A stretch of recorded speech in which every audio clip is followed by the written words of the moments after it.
Hello everyone, my name is Mad Scorpion, and welcome back to the reset in Destiny 2. Of course, Dawning is still going. I think officially it is the second week of the Dawning, which means we're either into week 2 of 3 or 2 of 5. I always forget the official length of the Dawning just because it always seemed like it ran further. And it's honestly been a good one so far, just because of new cookies and all this little tidbits, new sword, and it's been going so well. But, quick note before I begin. I just want to say, because I'm not sure how many people know this, but in case you actually managed to find an instance or an LFG of a glitched Xur, he does have a unique drop in this week, in that if you look at your, he is actually selling this roll of the Scholar, the Trials Scout Rifle. So if you manage to get a glitched Xur, this is actually available, which I don't think officially, I could be wrong, one moment. Okay, so I'm pretty sure officially the Scholar is not currently available, given that the current array of weapons includes Eye of Soul, the Messenger, Igneous Hammer, Soulless Scar, Shayura's Shayura's, and Reed's Regret. So I'm pretty sure the Scholar is not available to earn at all right now. So if you wanted to get your hands on this unique Trials specific high impact kinetic scout, that actually has a pretty good solid PvP setup with range masterwork, a full range loadout, a light mag, and opening shot snapshot for some performance bonuses. It does seem like a pretty decent roll for a high impact scout.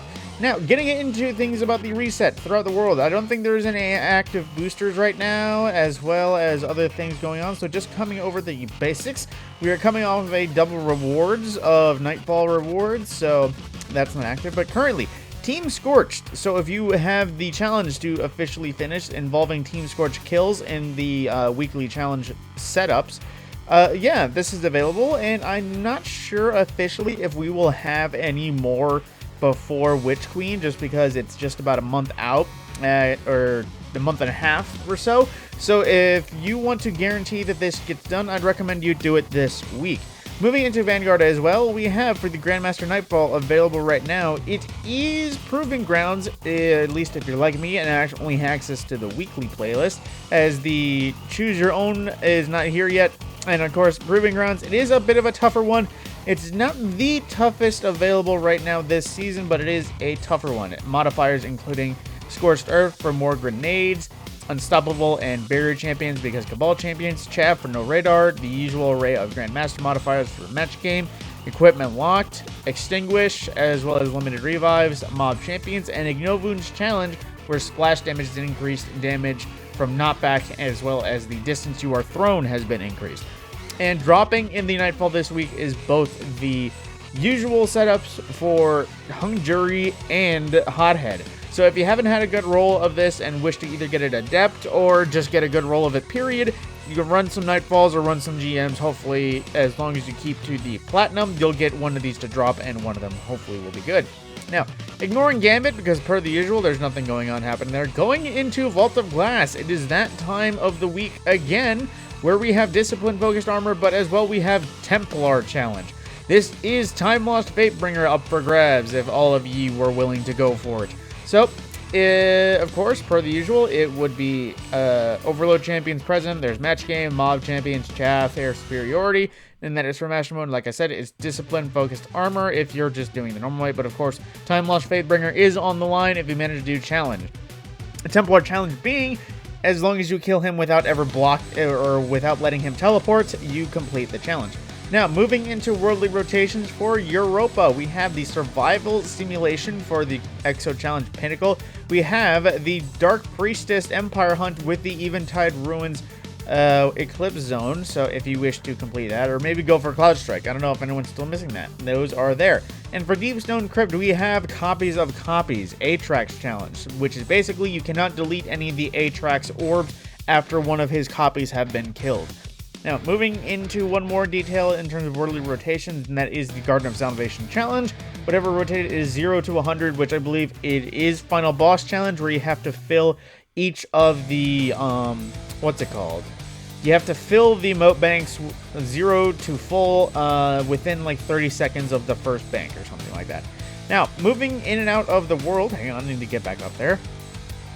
Of course, I'm not exactly sure. Again, I have to double check to see what the array is for Eternity and the 30th anniversary for Legendary Dares, because this is a set set. Let's see, Empath, so enhanced radar, increased damage from melee this time.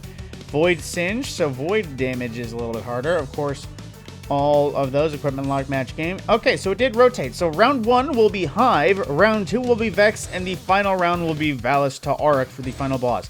So everyone be sure to go stand on the Cabal platform to make sure you get the Star Horse favor during the final fight.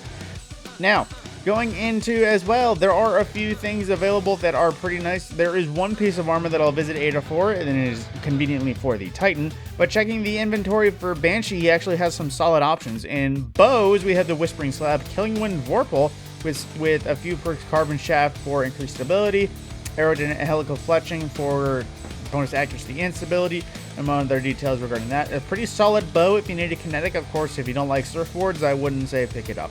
Now, the Night Watch. This is a pretty solid god roll because rapid hit and explosive payload is one of my friend's god rolls that he's been using for ages, and coming with either appendage mag or tac mag, both being bonus mag sizes, one with a little bit more mag size and for some other stat bonuses, as well as Hammer Forge for range and Polygonal for stability. Although you don't really need it, this is a pretty solid god roll. The only thing I might say is a different masterwork, but of course it is still a very solid option PvE and even PvP wise. Now, 7th Seraph CQC, this is a god roll in shotgun form.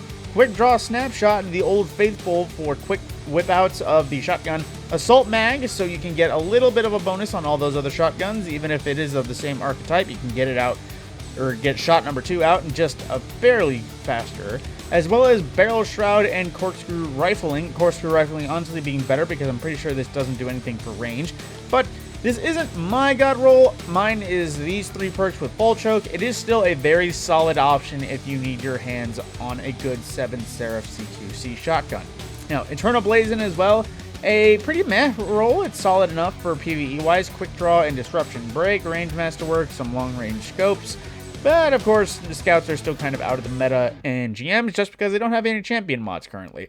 Now, Behringer's Memory, this one is very similar meh, just because Underdog is not great, and Disruption Break on a grenade launcher could actually be pretty handy. Of course, it is only Void shields that it can break, as well as the fact that it is a rapid-fire grenade launcher, which have really fallen out of meta. Same thing with Outrageous Fortune. While it does have auto-loading and spike grenades, it is a solid option just for maybe sustained DPS if you're planning on only using a green ammo fusion. Maybe, I don't know, it's hard to say what you'd actually do with that. But now to visit Ada with the one thing that is actually piquing my interest.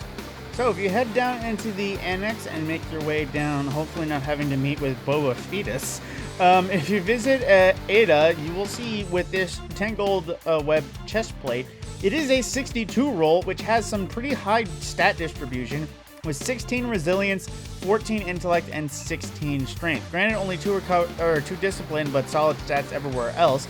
Now, this is not by any standard a roll that I would pick, just because I have much better armor just in general elsewhere.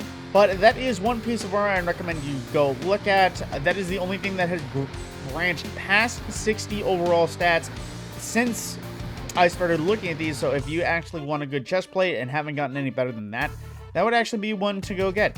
Now, aside from that, that should be everything to do with a reset. Of course, I will still cover Eververse per the usual, but aside from that, that is everything to have to do with the reset updates, and I will see you in the next video, which will be, like I just said, the Eververse update.